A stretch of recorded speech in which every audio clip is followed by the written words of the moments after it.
Hi everyone, we'll continue with the chemistry of carbohydrate. In this video, we'll discuss about the reactions of monosaccharide.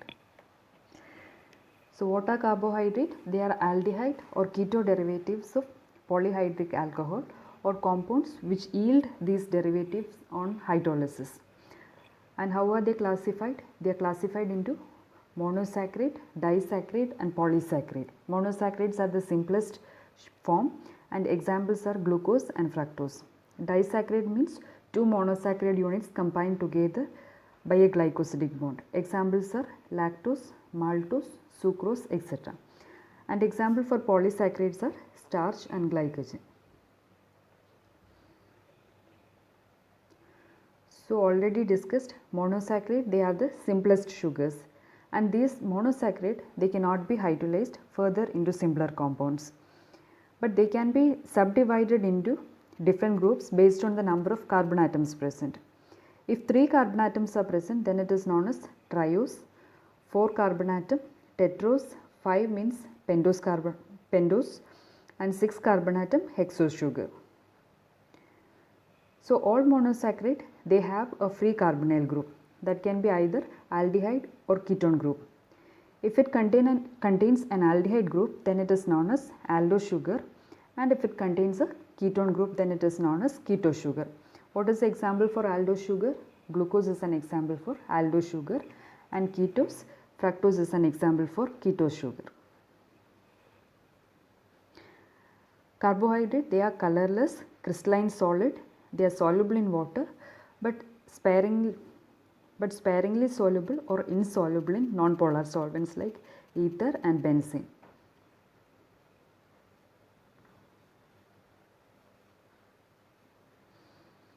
Coming to the reactions of carbohydrate, first one is Molish test.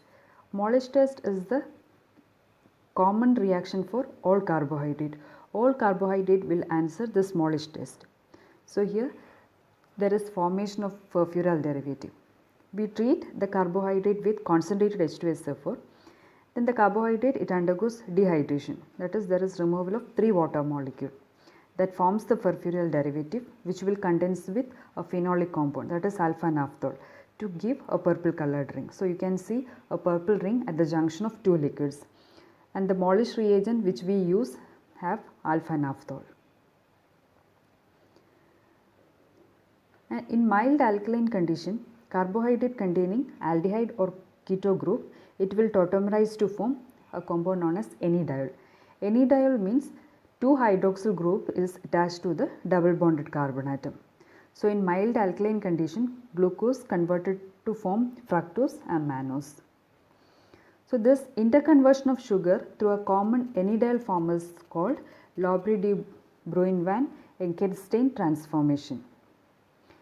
Enediols, they are highly reactive, which will make sugar a powerful reducing agent in mild alkaline condition.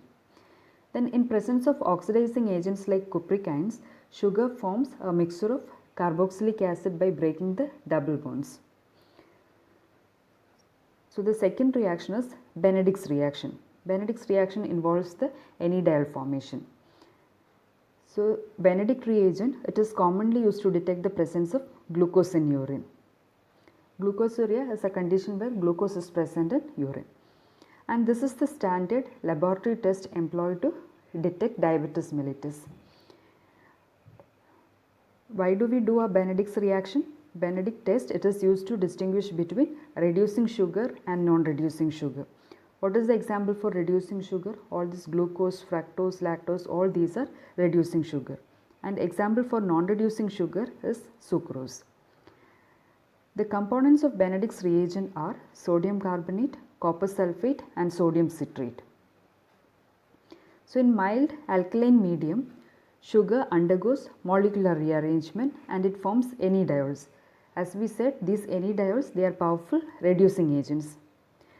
Cupricines will take electron from enediols and reduces into cuprosines. So this cupricine, it is reduced to cuprosine. At the same time, sugar is also oxidized. Then this cuprosine, it combines with hydroxyl ions to form cuprous hydroxide, which is highly unstable, and on heating what happens, it is converted to cuprous oxide. and this cuprous oxide is precipitated. So in Benedict's reaction, as we said, Benedict's reagent contains sodium carbonate, copper sulfate and sodium citrate. So in alkaline medium, sugar, it forms anidyl. Then cupric ions are also reduced. At the same time, sugar is also oxidized. Glucose, it is an example for reducing sugar, and any sugar with free aldehyde or keto group reduces the Benedict's reagent. And this is not a specific test for glucose, because all reducing sugar, it will give a positive Benedict test. Benedict test is also called as a semi-quantitative test. Benedict's reagent, it undergoes a complex color change when it is reduced. So the intensity of the color change is proportional to the concentration of the reducing sugar present. So the color change sequences, it changes from blue to green, then to yellow, then to orange and then brick red.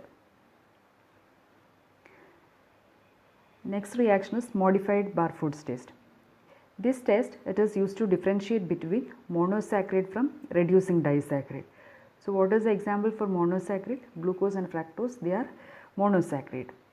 And example for disaccharide, lactose, sucrose, all these are disaccharide. But modified Barford's test, it is used to differentiate monosaccharide from reducing disaccharide. Sucrose, it is a non-reducing disaccharide. So here the sugar is made to react with Barford's reagent in boiling water bath for 2 minutes. On cooling, we can observe red precipitate which is settled at the bottom of the tube. This is Barford's test. So in weak acidic medium, reducing monosaccharide form anidyls within 2 minutes. So they will reduce cupric ions to cuprous ion faster than the disaccharide. So the precipitate formed is cuprous oxide. And this test, it is modified by adding phosphomolybdic acid to get a deep blue color. That is, this cuprous oxide formed, it will reduce phosphomolybdic acid to molybdenum blue. Next test is osazone formation. All reducing sugars, it will form osazone with excess of phenylhydrazine. And this osazone, they are insoluble. And each sugar will give different crystal form of osazone. So the difference in monosaccharide like glucose and fructose, and mannose, it is depend on the first and second carbon atoms. So these glucose and fructose, when the osazone is formed, this difference is masked, so they will give same type of osazone.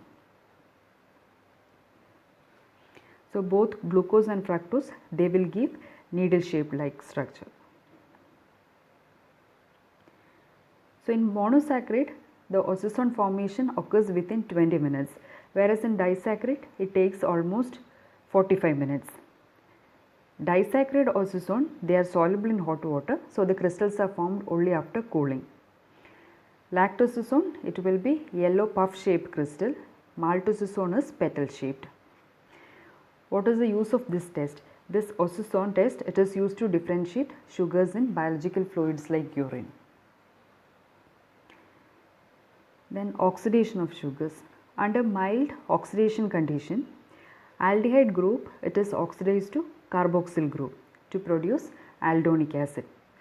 So glucose, it is oxidized to gluconic acid, that is the aldehyde group is oxidized to carboxyl group that produces the aldonic acid.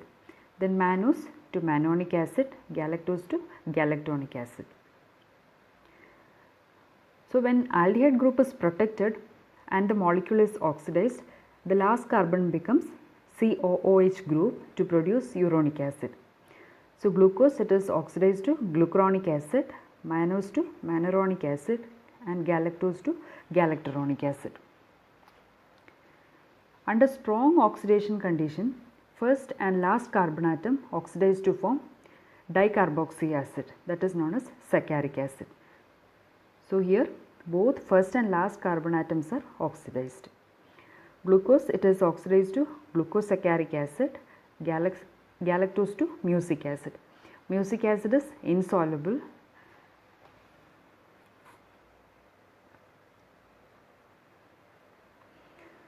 So the oxidation products of glucose to produce uronic acid. So glucose, it is oxidized to glucuronic acid, mannose to mannuronic acid, and galactose to galacturonic acid. Then, as we discussed in Molish test, furfural derivative formation. Monosaccharide, when treated with concentrated H2SO4, it will undergo dehydration. That is, there is removal of 3 water molecules. That forms furfural derivatives. This furfural derivative, it will contains with phenolic compound to give purple colored ring. And this is the principle of Molish test, and Molish test is the general test for carbohydrate.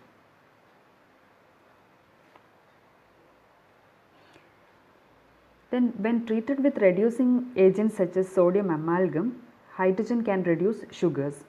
So this aldose, it will give corresponding alcohol. Ketosis form 2 alcohol because of the appearance of a new asymmetric carbon atom. So glucose, it is reduced to sorbitol, mannose to mannitol, fructose to sorbitol and mannitol. Next is glycosides. Glycosides, they are formed by the reaction of hydroxyl group of anomeric carbon with hydroxyl group of any other molecule with elimination of water. So a glycosidic bond is formed. The second molecule, it may or may not be a sugar. If a non-carbohydrate moiety is attached, that is known as a glycon. That can be methanol, glycerol, sterol, etc.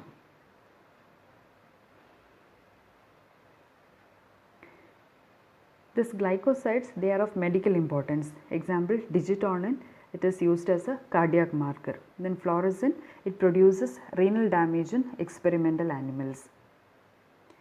Then the formation of esters. Hydroxyl group of sugar, it can be esterified to form acetate, propionate, benzoate, phosphate, etc. So these sugar phosphates are of great biological importance. That is, metabolism of sugar starts with phosphorylation. Glucose 6-phosphate and glucose 1-phosphate, they are important intermediates in glucose metabolism. Then how do we distinguish between aldose and ketosis? Furfural derivative, it contains with organic phenol to give a characteristic colored product. So this furfural, it is not readily formed from glucose. So we have three specific tests for keto sugar. One is rapid furfural test, that is the sugar, it is boiled with Molish reagent and concentrate HCl, that will give a purple color. Then we have Selivanov test. Here the sugar, it is boiled for 45 seconds with Selivanov reagent, that will give red color. Then Folger's test, their sugar is boiled for 45 seconds with Folger's reagent, that will give blue color. That is, with HCl, sugar undergoes dehydration to form furfural, that will react with urea and stannous chloride to give a blue colored complex. So we have three tests to distinguish between an aldose sugar and keto sugar, that is to differentiate between glucose and fructose. Fructose will give a positive rapid furfural test, that is fructose will give a purple color with rapid furfural test. Then it will give red color with Selivanov test and blue color with Folger's test.